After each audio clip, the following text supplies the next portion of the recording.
We have the East Africa Roundup, and Daron Bartlett is joining us. Good morning, Daron. Good to have you. Thank you for joining us. Now, Daron, as we discussed last week, Kagame and Felix Tshisekedi have, the presidents of Rwanda, of course, and Democratic Republic of Congo, were exchanging words in the media about the insecurity in Eastern Congo. We now have word from the DRC that M23 has agreed to lay down their weapons. How did we get here? Well, there have been conversations that have been ongoing in Nairobi, despite the M23 not being part of the 50 plus more groups that met in Nairobi to have a discussion that was led by former President Uhuru Kenyatta, convincing them to lay down their arms so that they get into a better way of resolving the issues in Congo, especially bring peace to the eastern part of Congo. They have not been part of it. However, in their own communications, they accepted after too much pressure came from different places.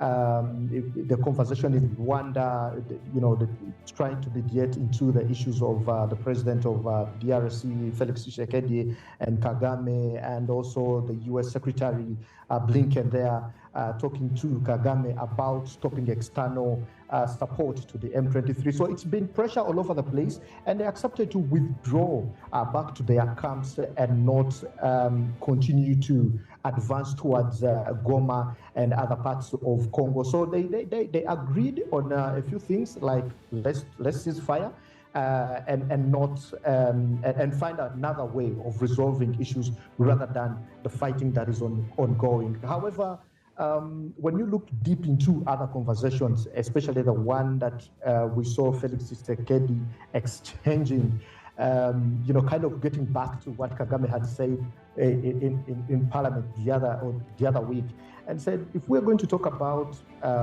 democracy, and then Rwanda is not a democratic state because it's been led by one gentleman since 2000, and there's no opposition there, and he said Rwanda cannot be an example of a democratic state. Remember, Kagame, he had earlier said that Rwanda is not supporting M23. This is just a diversion to see that the elections in Congo are postponed or cancelled out, and that didn't rub well with the president of Congo.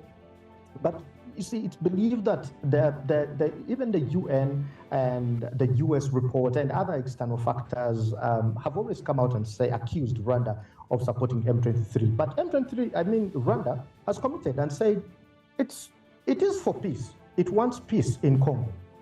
And if there is anything to do with support from Kigali, which they deny, they're not going. Then it will stop. They'll find where the support is coming from and try to stop it, because they also want peace, and they want peace with their neighbors. Most importantly, there. That's how the situation is at the moment in Congo. However, many reports have come out that there are still fightings here and there. The M23 accuses the DRC forces of starting the conflicts again, and the same. The DRC forces also accuse M23 for ignoring the truce agreement that they had not to escalate the issues further than where they are right now. All right. I want to get your views once again on the Rwandan involvement. When they say that they are not involved or they have no interest in it, but if it is true that Kigali actually is supporting the M23, what could possibly be their interest in the whole crisis? Help us understand that. And then also, according to a UN report, the M23 has killed at least 131 civilians in the past month. The government, is talking about, those figures as high as 300 people. What are your estimates so far? You see, first of all, let's identify who the M23 are here. When you look at them by identity, they look like Rwandan people. Actually, they are Tutsi Rwandan people who, originated from Rwanda, living in DRC. And originally, how they got into DRC is there was a genocide in Rwanda, and these are people who fled and entered into DRC. As you know, wherever there is a war, you'll have issues of immigrants, refugees, and all that comes, the consequences of any war that happens. Now, when they get into DRC, that's where they settled for a very long time, which qualifies them to be citizens of DRC. However, they just feel the Tutsi-led group, the M23. If I may give you a small information here, Rwanda had two tribes, the Hutu and the Tutsi. Now, whenever I mention Tutsi, you should understand that Tutsi comes from Rwanda. That's where originally they are from, but they find themselves in DRC because of the issues that happened in Rwanda. But now that they are identified as Congolese as well, there are some rights that they feel they are privileged, they should be having or they are entitled to, that they feel they are not getting. And that is why they have been fighting, trying to advance into different places or trying to capture as much as they can in Congo and probably advance to Kinshasa or probably overthrow the government. They have always had that kind of agenda for a very long time, but they have failed since 2000, they have come to 2014, tried to advance again in 2012, to when they have come up to this year and try to push as much as they can. Some people or some political theories, and I don't want to mention some of them, they believe that maybe Rwanda has been using these people to kind of steal minerals. Uganda was as well accused of having their soldiers in Congo and stealing minerals. As a matter of fact, Uganda was fined a lot of money as a way of compensation for the damage and the minerals that were taken from Congo. So there's that theory that maybe Kagame is supporting the Tutsis as a way, the M23, as a way of getting minerals from Congo, which Kagame and his government have continuously denied.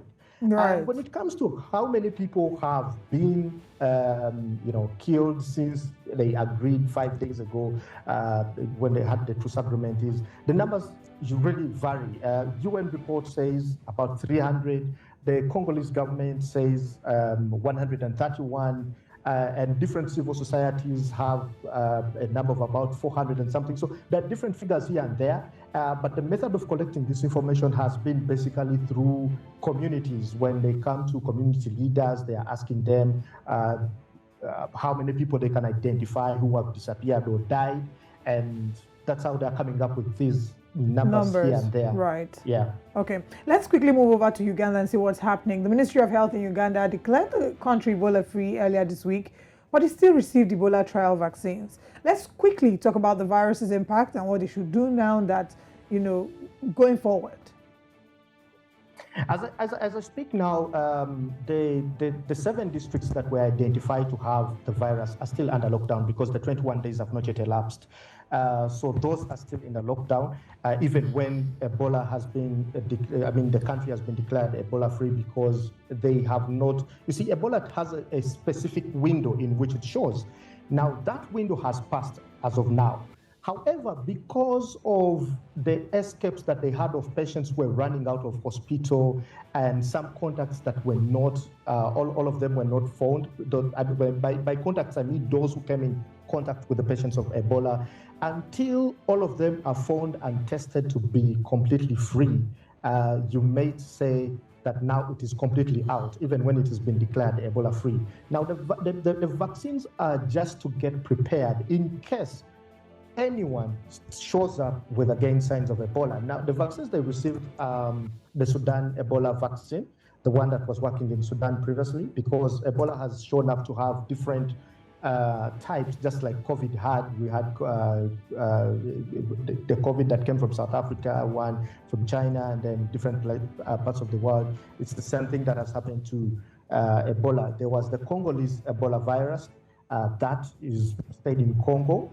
Even Uganda actually suffered from it sometime back in 1998 to 2000s, around there.